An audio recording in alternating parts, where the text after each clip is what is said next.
사랑과 은혜가 많으신 하나님 아버지, 오늘 이 새벽에도 우리가 하나님을 온전히 찬양하고 예배하며 나아가기를 간절히 원합니다. 특별히 코로나가 다시 재확산되며 어려움을 겪고 있는 이 상황 가운데 우리의 마음이 흔들리지 않게 하시고 일희일비하며 나아가지 않을 수 있도록 우리를 인도하여 주시옵소서. 영원히 변치 않으시는 그 하나님을 온전히 신뢰할 때 하나님 우리 안에 평강이 임할 줄 믿습니다. 이 시간 우리가 하나님을 온전히 바라보니 이 시간 예배드리는 모든 성도님들에게 평안을 허락하여 주시옵소서. 오늘도 우리 예배를 받으신 하나님을 믿으며 감사하며 예수 그리스도의 이름으로 기도드리옵나이다. 아멘. 우리 찬송가 302장 함께 찬양하시겠습니다. 찬송가 302장입니다.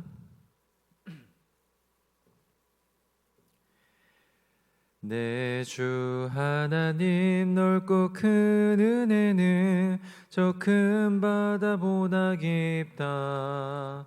너 곧 닿줄 끌어내픈 대로 저 한가운데 가보라. 언덕을 떠나서 창파에 배 띄워 내 주 예수 은혜의 바다로 내 맘껏 져가라. 왜 너 인생은 언제나 거기서 큰 바다 물결 보고 금이 모르는 깊은 바닷속을 한 번 헤아려 안 보나. 언덕을 떠나서 창파에 배 띄워 내 주 예수 은혜의 바다로 내 맘껏 져가라. 많은 사람이 얕은 물가에서 저 큰 바다 가려다가 찰싹거리는 작은 파도 보고 마음 약하여 못 가네. 언덕을 떠나서 창파에 배 띄워 내 주 예수 은혜의 바다로 내 맘껏 져가라. 자고 가거라 이제 곧 가거라 저 큰 은혜 바다 향해.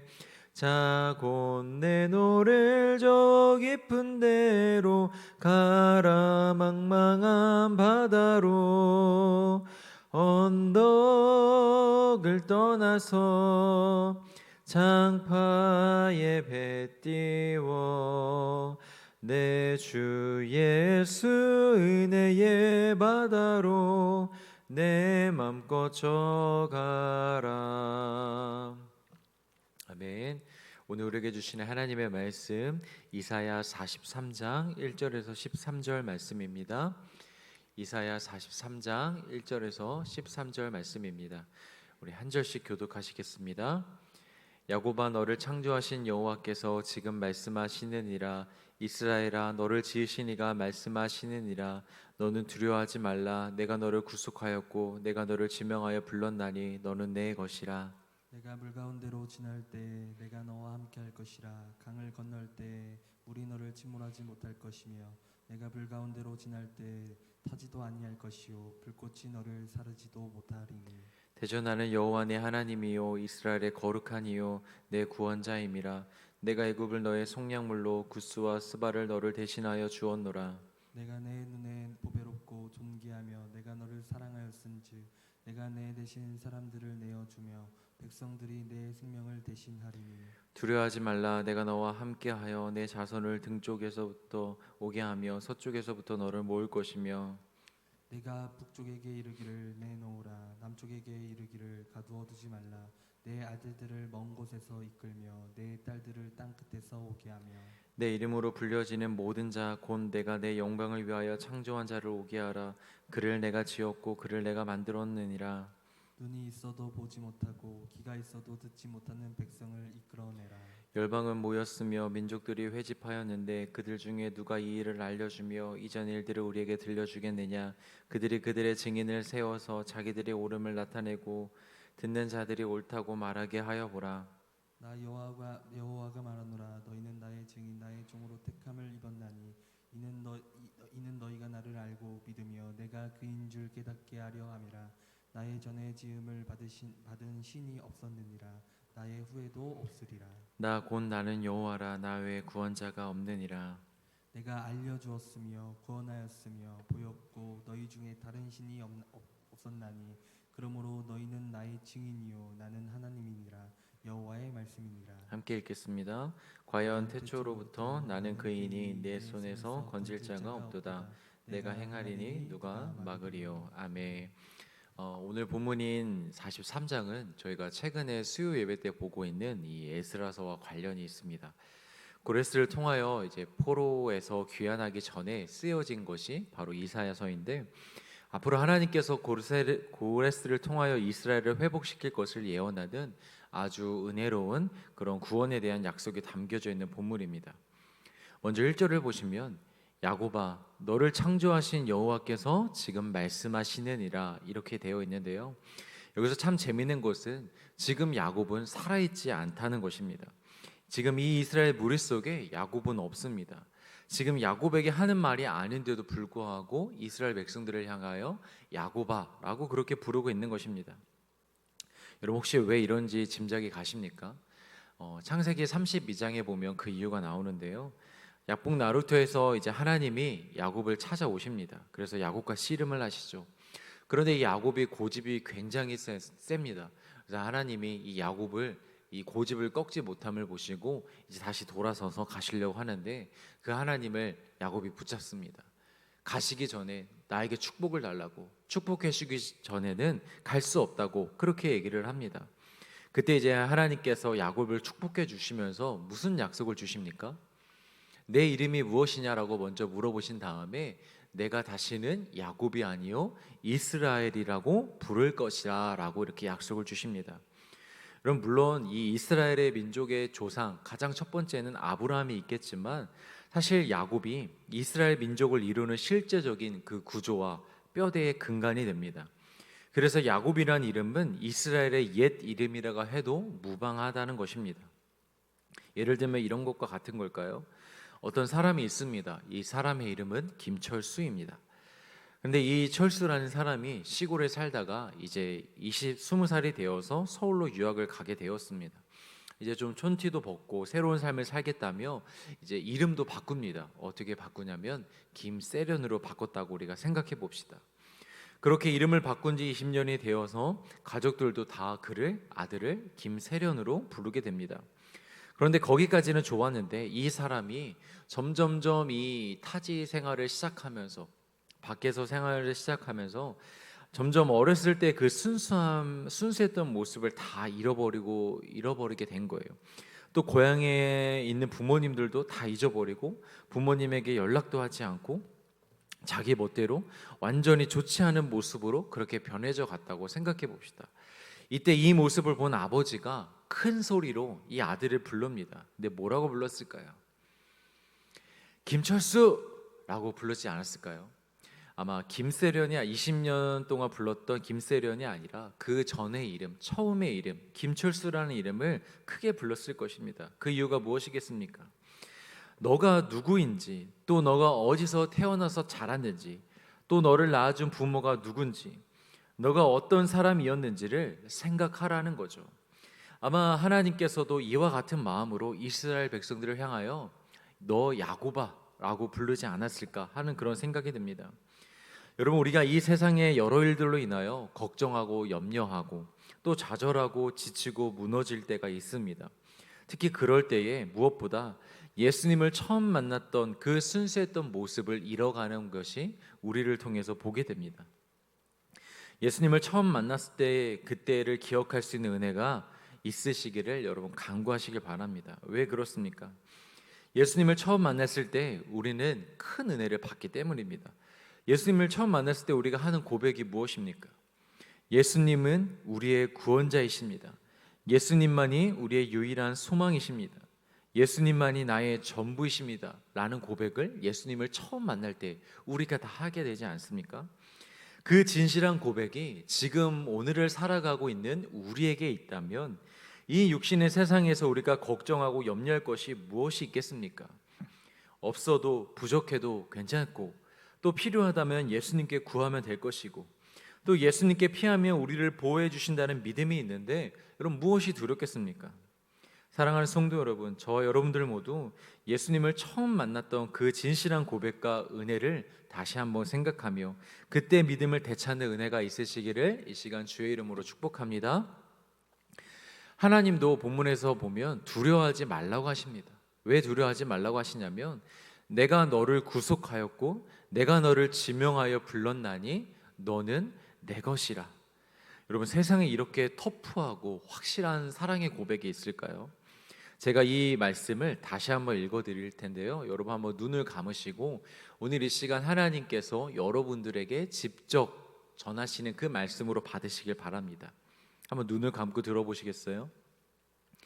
내가 너를 구속하였고 다른 누구도 아닌 너를 지명하여 불렀어. 사랑하는 아들아, 너는 내 것이야. 사랑하는 딸아, 너는 내 것이야. 아멘. 여러분, 하나님의 것이라는 것은 우리의 삶과 생명, 우리의 운명이 하나님의 손에 달려 있다는 것이고 하나님께서 우리를 책임져 주신다는 것입니다. 그러니까 우리의 소속이 완전하게 온전하게 하나님께 소속이 되어져 있다는 것을 보여주는 것입니다. 여러분, 정신의학적으로 이 사람을 볼 때요, 부모나 또래 친구들 사이에서 소속감을 느끼지 못한 아이들, 이 아이들에게 나타나는 현상이 한 가지가 있는데요, 그것이 무엇이냐면 무엇인가에 굉장한 집착하고 어떤 것에 대한 중독 현상을 나타낼 그런 현상을 겪을 확률이 높다는 것입니다. 왜냐하면 여러분, 소속감이 없다라는 건요, 굉장히 이제 외롭고 홀로 있다라는 그 감정을 느끼는 거거든요. 그러다 보니까 이 내면의 상태가 굉장히 불안한 상태입니다. 그러다 보니까 그 불안한 상태를 극복하기 위해서 무엇인가 하나에 집중한다는 것입니다. 물론 정신의학적인 그냥 연구 결과이기 때문에 100%다 맞아 떨어지는 것은 아니지만 여러분, 주변을 한번 보시길 바랍니다. 자녀들이나 주변 아는 사람들을 보면 정말 이상할 만큼 무엇인가에 집중되어 있고 중독되어 있는 사람들이 있는데, 그 사람들과 이게 깊은 대화를 하다 보면 그 사람들의 내면 안에서 그 어디에서도 안정적이고 확실한 소속감을 느끼고 있지 못할 가능성이 큽니다. 가정도 있고 또 직장도 있고 친구들도 있는데 그 어디에도 소속감을 느끼지 못하고 홀로 있는 것처럼, 마치 혼자 사랑하는 것처럼 그렇게 불안감이 느끼고 있는 사람들이 많다는 것입니다. 그럼 반대로 이 소속감이 확실해지면 어떻게 되겠습니까? 그 불안감도 사라지는 것입니다. 그렇게 되면 잘못된 집착이나 중독에 빠지지 않을 가능성이 있는 것입니다. 물론 가정이나 사회적으로도 소속감이 확실해야 되지만 인간에게 있어서 가장 중요한 소속감은 바로 신적인 소속감일 것입니다. 인간을 창조하신 하나님께 속해져 있음을 인간이 확실할 때, 그것을 깨달아 알 때 비로소 우리 인간의 모든 불안함은 사라집니다. 그런데 자기 자신이 신에게 속해져 있다라는 사실을 깨닫지 못하고 알지 못하면 그 모든 인간들은 이 세상을 살아가는 동안 늘 불안함을 달고 살아갈 수밖에 없는 것입니다. 여러분, 자녀들에게 확실한 소속감을 심어주시길 바랍니다. 여기서 소속감이란 뭐냐면 결국에는 관계입니다. 부모님이 나를 인정해 주지 않고 나를 무시한다고 느낀다면 여러분, 그 아이는요, 가정 안에서 소속감을 느낄 수가 없습니다. 그래서 이 아이들이 가끔씩 이런 고백을 하잖아요, 우스갯소리로. 진짜 내 부모가 맞나? 나를 어디서 주워온 거 아닌가? 우리 부모님은 나를 사랑하지 않아. 나를 이해해 주지 못해. 이렇게 말할 때가 있지 않습니까? 이렇게 말하는 이유가 뭐냐면 그 아이들의 마음이 지금 불안하다라는 거예요. 자기 자신의 소속감이 지금 이 가정에 소속되어 있지 않다라고 느끼고 있는 것입니다. 여러분, 자녀들을 있는 모습 그대로 인정해 주시고 세워 주시기 바랍니다. 내가 지금 잔소리한다고 해서, 우리가 지금 이 자녀들에게 잔소리하고 꽉 붙잡는다고 해서 이 자녀들이 바로 잡히는 것도 아니잖아요. 또 반대로 우리가 그 자녀들의 있는 지금에 있는 모습이 내 마음에 들지 않는다 할지라도 우리가 인정해주고 세워준다 할지라도 우리 아이들이 지금 당장 크게 잘못 나가는 것도 아닙니다. 그러나 아이들에게 나는 부모님 안에 있어, 부모님은 나를 이해해주는 분이야, 부모님은 나를 사랑해 주시는 분이야 라는 확신만 있으면, 그 부모님께 확실히 자신이 소속되어져 있다라는 그 사실만 이 아이들이 느낄 수 있다면 이 아이들은 분명하게 변화될 것입니다. 왜냐하면 그 안에 불안감이 없기 때문에 그 불안감의 결핍으로 인한 잘못된 어떤 중독이나 이런 것들이 보이지 않을 수 있는 것이고, 또 이미 불안했다면 이 불안감이 해소가 되면서 저절로 문제 행동 또한 고쳐질 수 있는 것입니다. 여러분, 그런데 가장 중요한 것은 무엇입니까? 우리 아이들에게도 가르쳐 줘야겠지만 또한 우리들도 깨달아야 하는 것이 있습니다. 바로 우리가 하나님께 속한 하나님의 소유라는 것입니다. 우리가 인생을 살면서 자꾸 불안감을 느끼는 것은 우리가 입술로는 고백하고 머리로는 알지만 진짜 우리의 이 육신이, 우리의 몸이, 내 영혼이 하나님께 속해져 있다는 이 사실이 믿겨지고 있지 않다는 것입니다. 여러분, 2절을 보십시오.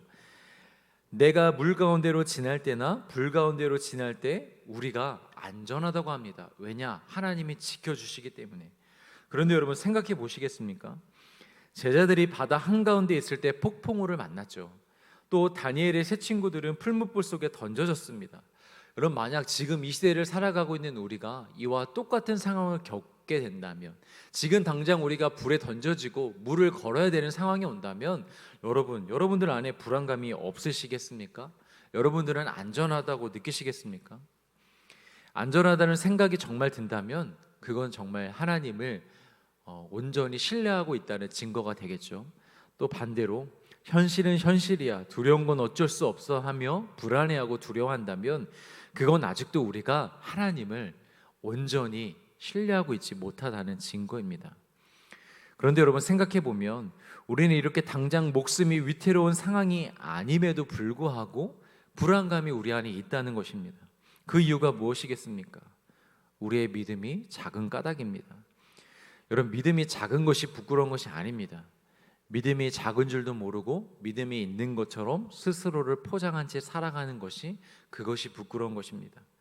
사랑하는 성도 여러분, 혹시 여러분들 안에 여전히 어떤 불안감이 존재한다면 그 불안감을 부끄러워하지 마시고 오늘 이 시간 하나님께 나아가시길 바랍니다. 그 연약함을 가지고 하나님께 나아가 기도하시길 바랍니다. 주님, 제가 여전히 주님을 온전히 신뢰하지 못하고 믿음이 작은 까닭에 이렇게 늘 불안해합니다. 나의 믿음이 없음을 긍휼히 여기시고 나를 도와주옵소서. 하나님을 온전히 신뢰하여 이 모든 불안함과 두려움이 사라져지게 하여 주시옵소서. 이렇게 기도해야 됩니다. 또 우리 스스로도 믿음의 고백을 할 수 있어야 됩니다. 어떤 고백입니까? 하나님, 나는 하나님의 것입니다. 나는 하나님께 속했습니다. 나의 삶은 주님이 책임지십니다. 주의 손에 나의 모든 삶이 있습니다. 이렇게 고백해 보시길 바랍니다. 한 번으로는 안 됩니다. 매일 아침, 그리고 일상 중에, 그리고 자기 전에 이 고백을 여러분, 내가 하나님의 것이라는 것을 그렇게 반복적으로 고백해 보시길 바랍니다. 뭐 주문을 외우자는 것이 아닙니다. 이렇게 하는 이유는 우리의 믿음이 작기 때문입니다. 이렇게 반복적으로 하지 않으면 우리는 금방 잊어버립니다. 삶을 살면서 어떤 어려운 상황이 딱 왔을 때 이것을 기억하고 있는 것과 기억하고 있지 못하는 것은 굉장한 차이가 있습니다. 그런데 내가 이렇게 하루에 3번을 나는 하나님의 것입니다라고 고백한다면, 일부러 이렇게 고백을 한다면 이것이 늘 우리 머릿속에 기억에 남거든요. 그래서 어떤 어려운 상황을 딱 들이닥쳤을 때 그 순간에 내가 좀 전에 고백했던, 내가 오늘 아침에 고백했던 거 있었지. 나는 하나님의 것이지, 하나님의 소유지. 그래서 하나님이 나를 지키시고 나를 책임져 주시지. 맞아, 내가 그 하나님께 기도해야 되겠다. 순간 잠깐은 불안해졌지만 이것이 금방 생각이 나고 기도를 함으로 이것을 극복하고 이겨 나아갈 수 있다라는 것입니다. 자, 여러분, 이렇게 계속해서 고백할 수 있는 여러분 되시길 바랍니다. 계속해서 다음 단락을 가볼까요? 8절을 보면 눈이 있어도 보지 못하고 귀가 있어도 듣지 못하는 백성들을 이끌어내라고 말씀하십니다. 여러분, 여기서 이끌어내라는 것이 그 사람은 필요 없으니까 그 무리에서 이끌어내서 밖으로 던져버려라, 이런 의미가 아닙니다. 이 당시에 이제 법적인 용어로서 감옥 안에 이제 갇혀 있는 사람을 다시 그 법정 안에 데리고 와서 세우는 것입니다. 소환하는 거죠. 그러니까 지금 하나님은 재판관이 되셔서 감옥 안에 갇혀 있는 이스라엘 백성들을 소환하여 불러내는 것입니다. 그런데 그 이유가 무엇이냐면, 그 이스라엘 백성들을 불러내셔서 이스라엘이 믿는 하나님만이 유일한 신이며 그들을 구원할 유일한 구원자라는 사실을 그들 스스로 하여금 직접 증거하도록 기회를 주고 계시는 겁니다. 여러분, 10절을 보시겠습니까? 하나님께 부르심과 택함을 입었는데 그 목적이 무엇이냐? 하나님을 증거할 증인이자 종으로 부르심을 입었다는 것입니다. 여러분, 여기에는 우리의 부르심 또한 있습니다. 우리는 단순히 이 땅에 보내져서 구원을 받고 천국에 가기 위해서 보내심을 받은 것이 아니라, 정확히 우리가 이 영적인 세계를 다 이해할 수는 없지만 어쨌든 우리가 살아가는 이 세상에서 무엇보다 하나님의 종으로서 하나님을 증거하는 것, 우리 구주 예수님을 증거하는 것이 우리 부르심의 소망이라는 것입니다. 여러분, 법정에 선 증인을 한번 생각해 보시길 바랍니다. 이 증인은요, 어떻게 보면 별로 중요한 일을 했던 사람은 아닙니다. 과거에 지금 판결을 하기 위해 어떤 사건이 벌어졌으니까 판결을 할 거잖아요. 그런데 이 벌어진 사건과 일에 관해서는 이 증인은 어떤 개입이나 영향력을 준 사람은 아닙니다. 그런데 이 증인이 법정에 서는 순간 가장 중요한 사람이 됩니다. 그 증인의 증언에 따라 판결이 달라지기 때문입니다. 여러분, 하나님께서 이 세상을 구원하시는데 우리가 어떤 우리의 선함이나 우리의 열심으로 이 구원에 조금이라도 도움이 된 것은 아닙니다. 우리에게 주어진 구원은 온전히 하나님께서 다 이루신 것입니다. 그런데 마지막 날에 하나님께서 하실 그 심판, 모든 사람이 받을 그 엄정하고 공평하고 확실한 심판을 위해서 저와 여러분들을 증인으로 세우셨다는 것입니다. 어떤 사람들은 최종 심판이 열리길 전에 이 증인들을 통해 하나님을 알게 되고 믿게 돼서 예수님께서 열어놓으신 그 구원의 길로 돌아와서 구원을 받을 수도 있을 것이고, 또 그렇지 못한 사람들, 그 사람들은 마지막 심판 때에 하나님 몰랐습니다. 저는 복음에 대해서 들은 적이 없습니다. 하나님에 대해서 전혀 듣지 못했습니다. 라는 핑계조차 대지 못하도록, 또한 하나님 불공평합니다. 라고 원망조차 하지 못하도록 확실한 증언이 될 수 있도록 저와 여러분들을 세우셨다는 것입니다. 여러분, 마지막 날의 심판이 얼마나 중요한 심판입니까? 억울한 사람이 있어서야 되겠습니까? 불공정한 심판이 있어서야 되겠습니까? 절대 그런 일이 있어서는 안 됩니다. 그렇기 때문에 하나님이 저와 여러분들을 생명의 하나님의 그 증인으로 세우시는 것입니다. 여러분, 이 세상에서 치러지는 그 어떤 심판과 비교할 수 없습니다. 그 말은 그만큼 우리가 이 증인의 삶을 잘 감당해야 한다는 것입니다. 그리고 이것이 무엇보다 중요한 이유가 있습니다. 여러분, 10절 중반절의 내용을 보시면 이렇게 되어져 있습니다. 너희를 증인으로 부르고 택한 이유가 무엇이냐? 이는 너희가 나를 알고 믿으며 내가 그인 줄 깨닫게 하려 함이라. 여러분, 증인으로 법정에 서기 위해서는요, 아무나 증인으로 설 수 없습니다. 증인이 필요하니까 아무나 붙잡아다가 놓고 내가 증언할 내용을 가르쳐 줄 테니 가서 증인을 서십시오 라고 해서 그 증인을 설 수 있는 것이 아닙니다. 또 사회적으로 존경을 받고 믿을 수 있는 인물에게 증언을 맡긴다고 해서 그 사람이 말한다고 해서 그 말한 것이 채택이 되는 것도 아닙니다. 증인의 조건은 단 하나입니다. 실제로 보고 들었어야 합니다. 이 사람이 어떤 스펙이 좋고 사회적으로 어떤 위치에 있는 이런 건 중요하지 않습니다. 어떤 사람이든지 간에 그 사건을 직접 보고 들었어야만 하는 것입니다. 여러분, 이도 마찬가지입니다. 우리 신앙도 마찬가지입니다. 우리가 예수님의 증인이 될 수 있는 자격 조건은요, 우리의 어떠함에 있지 않습니다. 우리가 예수님을 보았느냐, 믿음의 눈으로 보았느냐, 깨달았느냐, 경험했느냐, 그것이 중요한 것입니다. 우리가 예수님을 보았다면, 우리가 예수님을 믿었다면, 우리가 예수님을 깨달았다면 우리가 진짜 예수님의 증인으로서 살아갈 수 있는 것입니다. 사실 하나님이 우리를 증인으로 세우신 목적의 처음은 바로 우리를 위한 것입니다. 우리가 먼저 진리이시고 생명이시고 구원이신 하나님과 예수님을 알도록, 또한 보도록, 듣도록, 깨닫도록 하기 위해서 우리를 증인으로 부르셨다라는 것입니다. 그러니까 증인이 중요한 게 아니라 그 증인을 세우기 위해서 이 사람에게 이제 하나님과 예수님을 깨닫게 해주시고 만나 주셔야 되잖아요. 그 목적을 위해서 우리를 증인으로 세워주셨다는 것입니다. 매일 새벽에 일어나 기도하시는 여러분들에게 날마다 이 은혜가 부어지기를 축복합니다. 매일 주님을 더 알아가시고 매일 주님의 영광을 보시고 또한 매일 생명의 말씀을 들으셔서 먼저 여러분들의 그 영혼 안에 생명이 충만해지기를 이 시간 주의 이름으로 축복합니다. 그 다음에 여러분들 안에 충만해진 그 진리와 생명으로 밖으로 나아가셔서 세상 가운데 하나님의 또한 예수님의 증인으로서의 사명을 감당할 수 있는 저와 여러분들 다 되시길 이 시간 주의 이름으로 축복합니다. 네, 우리 매일 말씀 기도 제목 토요일 제목으로 같이 읽고 기도하겠습니다. 우리를 시험에 들게 하지 마시고 다만 악에서 구하옵소서. 스스로 욕심에 미혹되어 시험받지 않도록 늘 우리의 마음을 살피게 하옵소서. 죄를 미워하며 악으로부터 떠나게 하시고 영의 눈을 밝히사 오직 거룩과 경건에 힘쓰는 자들이 되게 하옵소서.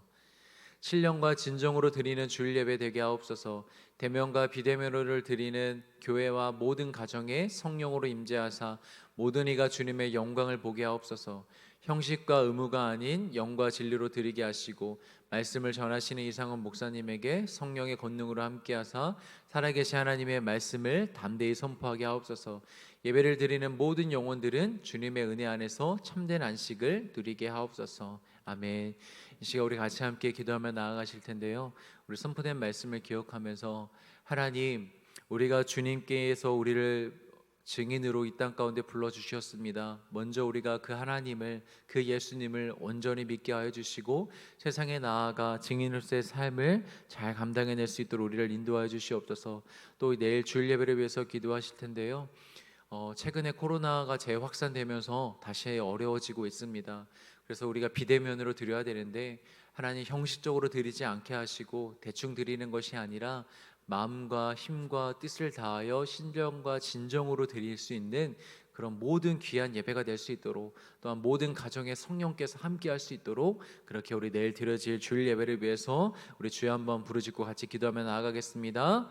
주여